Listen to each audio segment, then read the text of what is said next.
similarly, I want to add another point that as we are discussing about the e-games, e-sports, I was there in the Boulevard World yesterday, last night, and there was an e-sports pavilion.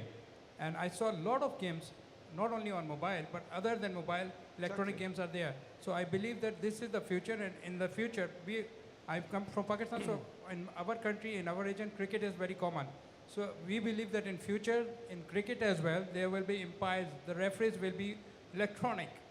They will be giving the fair decisions, yes. And this thing will really change the world. You know, everything will be changed. Maybe in future, we will be playing with the robots from one country and the other it's country will be actually happening down there. Yes, somebody's having an electronic paddle tournament. Yes, yes. And for this, definitely we need coaching. We need more students to learn about it, how to play these games, how to come ahead of others and compete each other, and so that we can find more and more different things in it.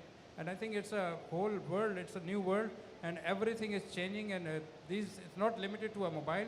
It's coming like I will be playing with a robot or something like that. Thank you very much. Let's try to keep it human as much as possible, yeah? Right, Thamer. Yes. So we've got a question down there. We've got a question.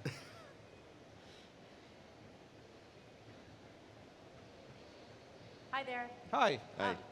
I love this, and I love what you're doing to raise the barriers to or lower the barriers to gaming. But I have a question about place-based gaming as a form of entertainment in and of itself. I work for Qiddiya. Okay. And so I'm really excited about the vision to offer an e-gaming place that's not only great for Saudi, but for the world. So I'd love to hear your thoughts about place-based gaming as a form of entertainment. Again, could you please explain what you mean by place-based gaming? Like a place that we go to watch people play. Oh, as an arena and stuff. It's like a watch party. Yeah. Exactly. Okay. I mean, I think this is a good thing because, I mean, I've seen it grow here. Gamers 8 is a huge example of what's happened with the gaming in Saudi. I mean, before then, who would say, I want to go watch a gamer playing, Fortnite or a tournament Fortnite? Before, like few years back, you couldn't see it. You have to go outside to go see it. So when Gamers 8 came, it was a great place. I mean, I really enjoyed Gamers 8. I mean, there's all these events, all these tournaments going on, and the prize pools. I mean, it shows you how much the government is putting into the esports community. So I mean, to encourage these gamers to keep on playing and to grow. I mean, you guys in Qiddiya, I mean, what I've heard, I mean, I don't know what's there, but what I've heard is you guys doing a huge entertainment complex, not only esports. I mean, I heard you're doing a huge esports arena. You're building one there, and a lot of esports tournaments are going to happen there. So, I mean, I think this is what should be done. I mean, again, you need to spread it because, like I said, I used to own a gaming center. Okay, I built a gaming center in 2004. So, I know how it feels. I mean, I know because I myself was opening it. I opened the shop. I closed the shop myself. So I was there operating the whole thing. So I saw the people's faces. I saw how people were having fun in the place.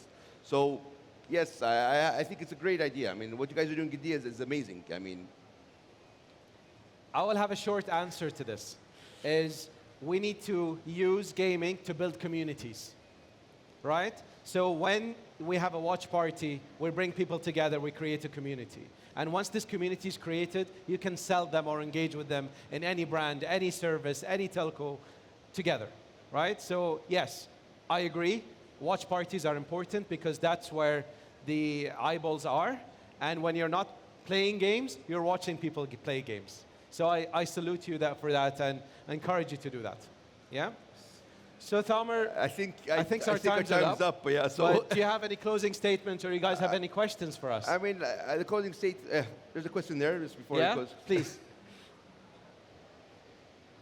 Hello, my name is Andrei Gardea, and I'm part of Mobile Esports, a company based in Poland. And I wanted to know what is your take on mobile esports being actually the gateway towards the traditional esports on console and PC. Well, to be honest, I believe we actually answered the question when we started this conversation. And I believe mobile is the way to go because of its mobility. It's always in your hand. It's bite-sized. You can play anywhere at any time.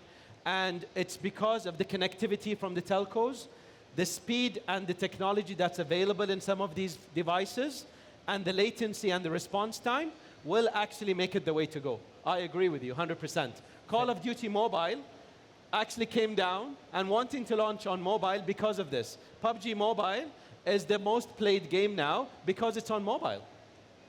Fair enough, but also it's a gateway and introduction for new players or future, let's say, 100%. stars.